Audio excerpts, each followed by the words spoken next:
Hello everyone, स्वागत है आप सभी का मेरे YouTube channel the world of education, शिक्षा के संसार में। आज हम स्टडी करेंगे चैप्टर नंबर 7। और ये जो बुक है ये 11th क्लास की बायोलॉजी की बुक है। इसका चैप्टर नंबर 7 हम स्टडी करेंगे, जिसका नाम है बॉडी फ्लूइड्स एंड सर्कुलेशन। इस चैप्टर के अंदर बेटा हम पढ़ेंगे कि बॉडी फ्लूइड्स कितने तरह का होता है, चाहे हम लिम्फेटिक फ्लूइड की बात करें, चाहे हम ब्लड की बात करें, चाहे हम इंटरस्टिशियल फ्लूइड की बात करें, और कैसा किस तरह से बॉडी के अंदर उसका सर्कुलेशन होता है, क्लोज सिस्टम है, ओपन सिस्टम है, तो उस चीज के बारे में हम स्टडी करेंगे। तो body fluids, blood vessels like artery, veins, capillaries, circulatory pathway क्या रहेगा, ह्यूमन का सर्कुलेटरी सिस्टम देखेंगे, डबल सर्कुलेशन क्या होता है, रेगुलेशन कैसे होती है कार्डिक एक्टिविटी की, वो देखेंगे, सर्कुलेटरी सिस्टम के डिसऑर्डर्स क्या होते हैं, और सीपीआर के बारे में भी स्टडी हम करेंगे। तो ये कह रहे हैं कि जो एनिमल्स हैं, पर्टिकुलरली जो लार्ज एनिमल्स हैं लाइक मैमल्स हैं, और जो मोर एक्टिव एनिमल्स हैं, मोर एडवांस हैं हायरार्की में, they depend on locomotion to find food which is an energy consuming process. भी हमें फूड की जरूरत पड़ती है, और फूड के लिए हमें क्या चाहिए, एनर्जी चाहिए।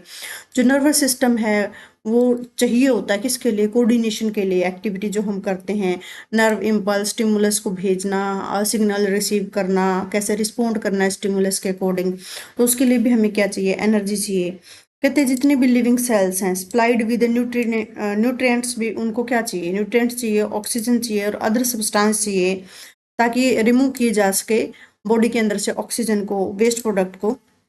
देयरफॉर एसेंशियल हो, हम हमारे लिए एसेंशियल हो जाता है कि mechanism for transport for these substance भी ये चीज है, जैसे ऑक्सीजन है, कार्बन डाइऑक्साइड है बेटा, तो इनके लिए मतलब हम इनको कैसे रिमूव करें बॉडी से, कैसा ट्रांसपोर्ट सिस्टम हमें चाहिए, भी कैसे इनसे सेल से रिसीव करें, मतलब किसी O2 कैसे सेल से लें, O2 कैसे सेल को दें, और ये वेस्ट प्रोडक्ट है वो कैसे शरीर से बाहर निकालें। तो उसके लिए हमें क्या चाहिए, एक साधन की जरूरत चाहिए, एक मीडियम की जरूरत पड़ेगी, ट्रांसपोर्ट सिस्टम की जरूरत पड़ेगी। कहता है कि जो डिफरेंट ग्रुप ऑफ एनिमल्स है evolve different method of transport, कि उनके अंदर अलग अलग सिस्टम है ट्रांसपोर्ट का, मतलब कि हायरार्की के अकॉर्डिंग अभी किसी के अंदर किस तरह का ट्रांसपोर्ट सिस्टम है वो उसके इवोल्यूशन पे डिपेंड कर रहा है।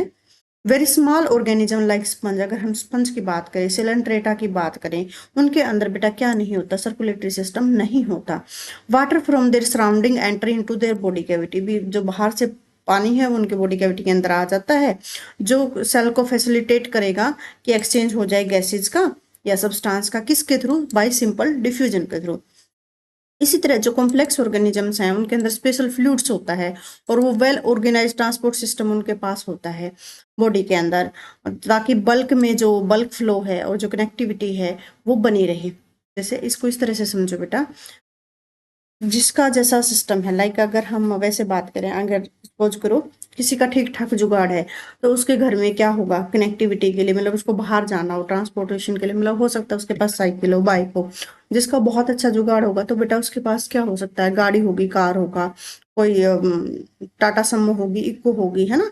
तो उसी के अकॉर्डिंग मतलब डिपेंड करता है कि आप किस लेवल के ऊपर हो हायरार्की में, उस तरह का आपके अंदर क्या है, सिस्टम डेवलप हुआ हुआ है, ठीक है। Phenomena of a bulk flow is a fundamental to many physiological process, भी आपको पता है कि जो बल्क में फ्लो है, मतलब जो ट्रांसपोर्ट सिस्टम, सर्कुलेटरी सिस्टम है, वो फंडामेंटल प्रोसेस है फिजियोलॉजिकल प्रोसेस के लिए, जैसे कि रेस्पिरेशन करना हो, डाइजेशन करना हो, एक्सक्रीशन करना हो, तो उसके लिए हमें क्या चाहिए, बल्क फ्लो के लिए ट्रांसपोर्ट सिस्टम है वो हमें अच्छा चाहिए, ना कि हम सिर्फ डिफ्यूजन के भरोसे हम नहीं रह सकते। अब क्या कह रहा है, ये कह रहा है कि the human circulatory system can circulate millilitre of blood from heart to feet and back again with in 60 second. मतलब कि सिर्फ अगर मिलीमीटर फ्लूइड की जरूरत पड़ती है, ब्लड की जरूरत पड़ती है, तो 60 सेकंड के अंदर हमारे हार्ट से लेके पैरों के एडियो तक वो चीज चली जाती है, मतलब ब्लड चला जाता है, और इसमें सिर्फ मात्र 60 सेकंड लगते हैं, rather than a 60 years which may needed if we were depend on the diffusion। अगर डिफ्यूजन में तो बेटा 60 साल लग जाएंगे भी, वहां से मतलब कि हार्ट से पैरों की नसों तक, एडियो तक खून पहुंचे या सिर तक खून पहुंचे, तो उसमें बहुत टाइम लग जाएगा। तो हमारे अंदर एडवांस सिस्टम है। कह रहा है कि विद इन आवर बॉडी, अगर हम हमारी बॉडी की बात करें, तो oxygen, carbon dioxide are exchanged in the lungs and tissue where the nutrients from the digestive system are carried to the liver and the waste from the tissue are carried by the blood। ये क्या exchange हमने देख लिया कैसे इसका lungs में होता है। डाइजेस्टिव सिस्टम का जो टॉक्सिक वेस्ट है बेटा वो लीवर है डिटॉक्सिफिकेशन उसकी करता है, और ब्लड के थ्रू हम जो चीज़ें हैं वो रिमूव कर पाते हैं, जो टॉक्सिक एलिमेंट्स हैं उनको रिमूव कर पाते हैं।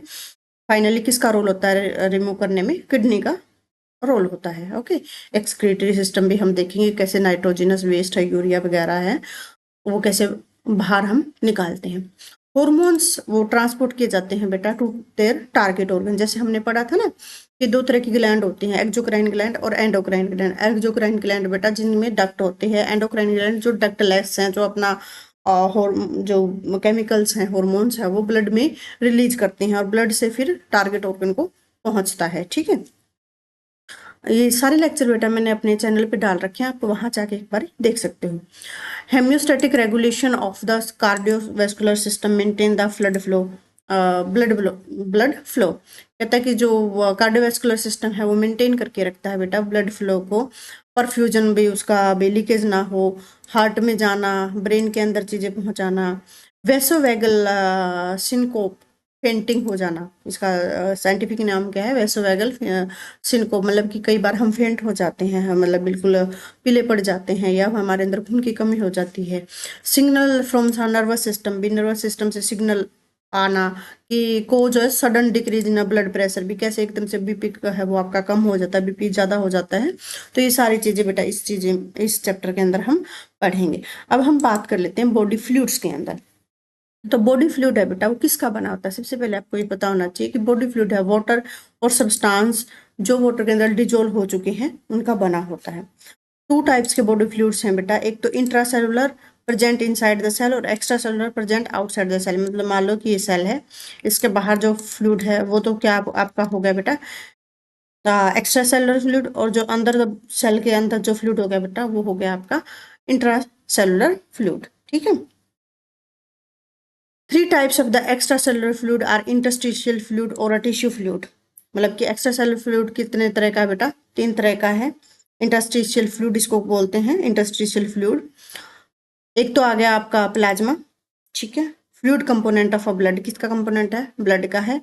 और लिम्फ, ठीक है, तीन तरीके का होगा। इंटरस्टिशियल फ्लूइड जिसको टिश्यू फ्लूइड भी आप बोलते हो, जो सेल के सराउंडिंग में होता है। प्लाज्मा फ्लूइड बेटा जो ब्लड का ही एक तरह का फ्लूइड होता है, और लिम्फ जो अदर देन ब्लड होता है वो आपका लिम्फेटिक जो ब्लड है, सॉरी लिम्फेटिक जो फ्लूइड है वो हो गया। Blood flowing into the capillary from an arteriole has a high hydrostatic pressure.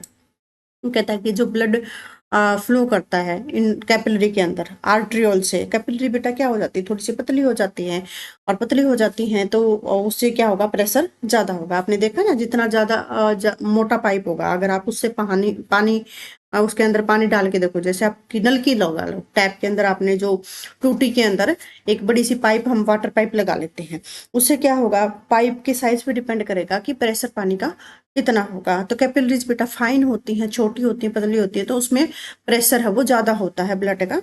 The pressure is brought about by the pumping action of a blood and it tend to force water and small molecule out through the.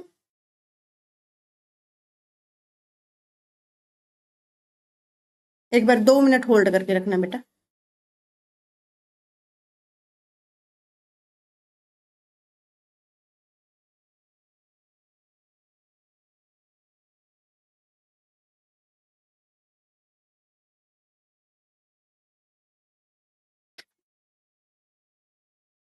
Okay, फिर कहते हैं कि जैसे क्या कह रहा है बेटा ये कि पंपिंग एक्शन है ब्लड का, और it tend to force water, ये वाटर को फोर्स करता है, and small molecule out through the permeable walls. तो जो परमिएबल वाल्स होते हैं बेटा जो अलाउ करते हैं मॉलिक्यूल्स को अपने अंदर से बाहर आने जाने के लिए परमिशन देते हैं, जो छोटे छोटे होते हैं साइज के अंदर, उनको परमिएबल कर सकता है टिश्यू फ्लूइड के अंदर। ओके, जो वॉल्यूम ऑफ फ्लूइड है which leaves the capillary to form a tissue fluid is the result of a two pressure. कहता है कि जो वॉल्यूम है फ्लूइड का जो कैपिलरी को छोड़ता है, कहाँ से, to form a tissue fluid, और जो टिश्यू फ्लूइड बनाता है, मतलब कैपिलरी से निकल के टिश्यू के अंदर जो फ्लूइड आ गया, टिश्यू फ्लूइड बनाएगा, वो किसका रिजल्ट है बेटा, दो प्रेशर्स का रिजल्ट है, किसका, hydrostatic pressure and the colloidal osmotic pressure, ये आपने याद रखना है। At the interior end of the capillary bed, कहता है कि जो आगे का हिस्सा है कैपिलरी बेड का, the water potential is lesser, water potential है वो कम होता है, then hydrostatic pressure inside the capillary bed, मतलब कि जो एंटीरियर पोर्शन है वहां पे क्या है, वहां पे वाटर पोटेंशियल कम है as compare to inside the capillary bed.